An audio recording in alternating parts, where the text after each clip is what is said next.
Welcome to the Self-Storage University podcast, where you will learn the correct way to identify, evaluate, negotiate, perform due diligence on, renegotiate, finance, turn around, and operate self-storage facilities. And now, here is your host, a partner in one of the largest real estate portfolios in the U.S. with nearly $1 billion of holdings, Frank Rolfe. Vacancy is a big deal to all self-storage owners, yet many people don't put enough careful consideration into what causes the vacancy or real-life solutions to fix it. This is Frank Rolfe, the Self-Storage University podcast. We're going to be focusing all about vacancy. Now, there's any number of reasons why something can be vacant, but are you able to actually discern exactly what it is? Can you do a little math, a little research? Can you say, well, let's see. In my storage facility, what size units are vacant and which are occupied? Can you see a trend there? Is there one size that customers seem to prefer and another size that they do not? Is that vacancy a temporary issue or is it a long-term problem? When you look back historically on the property's performance, can you say, well, I didn't have this problem at that date going backwards. So what happened on this date going forwards? Is it a seasonal phenomenon? When you look back, do you say, well, it looks to me like the property is vacant during these months of the year more than the other months? Can you see any kind of physical location in which the units in one part of the facility rent much better, much quicker, and hold their tenants much longer than another portion? Or is everything at the front occupied, but everything at the back is not? So those are some basic things you want to ask yourself. You want to get really drilled down on historically, like a scientist with a white lab coat, what's really been going on. And when you do that, when you start gathering data, start thinking about your vacancy, you're going to find your vacancy falls into some defined areas. The first one is that the demand for what you have, size-wise, may not meet what your customers are looking for. So how do you fix that one? What if you have the wrong size stuff? Well, obviously one key item would be, can you reconfigure it? If you have units that are 10 by 20 feet that no one wants to rent, but yet all your 10 by 10s are occupied, maybe it's time to reconfigure that into two 10 by 10s instead of one 10 by 20. So is there some way, when you look scientifically at what is in demand, can I go ahead and force my product into a different plan that therefore meets the demand? Or maybe the reason you're vacant is you just have the wrong pricing. Maybe you haven't done an in-depth study enough of the market. It's a competitive world out there, more competitive in some markets than others. But when's the last time you really called all the competition? Now, how do you do that effectively? Well, you simply Google up self-storage in whatever market you're in, and then you pick up the phone and you call like you're a customer to all those various facilities and find out what their true pricing is and what specials they have. And in so doing, you'll see how you fit in. Maybe you set your pricing years ago, and in the interim, there's been more built, competition went up, and you're no longer competitive. Or maybe your pricing is okay, but everyone else has some kind of move-in special you don't. So sometimes your vacancy falls back to pricing. And again, that's your fault. You need to get a better handle on what the pricing is. Maybe the problem is you have insufficient marketing. Maybe you just aren't getting enough phone calls. Maybe you just aren't making it happen. So what can that lead to? Well, it leads to needing further marketing. Well, how do you know if your marketing's weak and you're not getting enough calls? Take control of that phone line. Port that through a system like Who's Calling. It will record and track every call coming in. It'll tell you the phone number of everyone who did call in, and then it records what they said, and you can hear what your manager is saying to the customer. If you're not getting enough calls, it'll be very obvious because you will not have that many incoming calls. So therefore, you know you need to ramp up your marketing much more aggressively.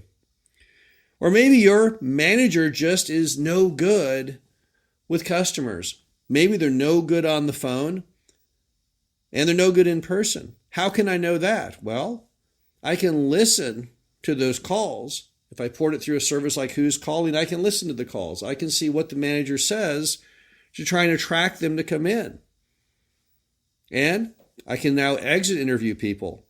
I can call them after the fact. I have their phone numbers captured through Who's Calling, and I can say, "Hi, I was just following up to see why you didn't end up renting a unit at our facility," and just see what they say. If they say time and time again, "Well, I met with your manager, they were kind of rude," or the office was closed when they said they'd be open with a sign that said "out to lunch," now you're starting to get the real facts you need to figure out why you've got the vacancy. Another option would be to hire someone to mystery shop. You can easily hire someone on Craigslist, for example, and they probably would go over to your self-storage facility for maybe $50 and pretend to be a customer and then give you firsthand knowledge of what happens during the meetings. I mean, you're getting a recording of their calls to the customers, but what happens in the face-to-face encounters that make everything happen? Are they doing a good job or doing a bad job? It's worth finding out because that can be the big difference between success and failure. Maybe your advertising itself just has no firepower. Maybe you're doing sufficient marketing, but you're not doing effective marketing. How do you solve that? Well, test new things out. Look at what your competition is doing. If you see an idea that you think is good, there's no law that says you can't adopt it. Nothing illegal in copying what somebody else is doing. So look at your peers and how they're marketing. And when you see things that look like it might be a good idea, try those out. Test it. See if it makes your phone ring more. See if it makes your occupancy goes up. And if it does, then adopt that as part of your strategy. A lot of moms and pops aren't very good with newfangled methods of advertising. They don't try to get things out there enough online. They don't seem to have good websites. They don't understand social media or the importance of social media reviews. If that's you, it's time to get into the 21st century. You've got to make sure your advertising today is in line with customer expectations. Now, you can still do fine using old-fashioned methods if you're aggressive. People suggest that 75% of leads today come from things such as social media and online marketing, but only 25% of your actual closings come from that. Whereas the old-fashioned methods, like a sign out front, maybe a direct mail piece, those will bring in 25% potential customers, but with a 75% closing ratio. So don't just disregard one or the other. Don't say, well, I'm going to be totally focused on new forms of marketing, or, no, I don't want to mess with the new things. I like the old methods. Both of them are good, but you need to be doing both. Otherwise, you're missing out on a big slew of customers. And maybe your competitors are causing you problems because they're offering ridiculous specials. You may like not to adopt those. Or you might find a way to morph that into something else. If someone is offering a special of, rent for a year and you get 6 months free, well, you probably don't want to adopt that. That may not work for you at all. Sometimes customers make specials that are very misguided, and if you copy those, you're really not going to get anywhere financially. So instead, come up with specials that you think would be effective yet still make economic sense. You can spot those. Sometimes people are just trying to give away the farm to get a customer in the door. There's no purpose in that. You're in the money-making business. So instead, come up with specials, things that bring somebody in the door, but you can make money with. Don't give away tons and tons of free months. Instead, find more selective ways to get somebody to come in the door. What are some examples? Well, you could have some kind of prize giveaway raffle. You could have a little spinning wheel in the office. Sign up today, we'll spin the wheel and see what you can win. Might not be worth as much money as that multi-month free giveaway. But then again, it might be more fun for the customer to go ahead and take the spin on the dice. You never know what they might win. So be creative. Be experimental. Wear a white lab coat. Don't just look at vacant units and say, gee, oh, woe is me. I've got these vacant units. I don't know what to do. That's a very defeatist attitude. Instead, take action. Think about why things are vacant. Analyze them.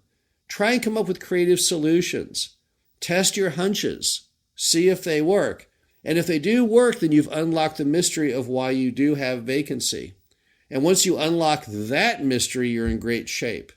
Because obviously, if you're trying to maximize the net income of your self-storage facility, higher occupancy is definitely one of the keys. This is Frank Rolfe of the Self-Storage University podcast.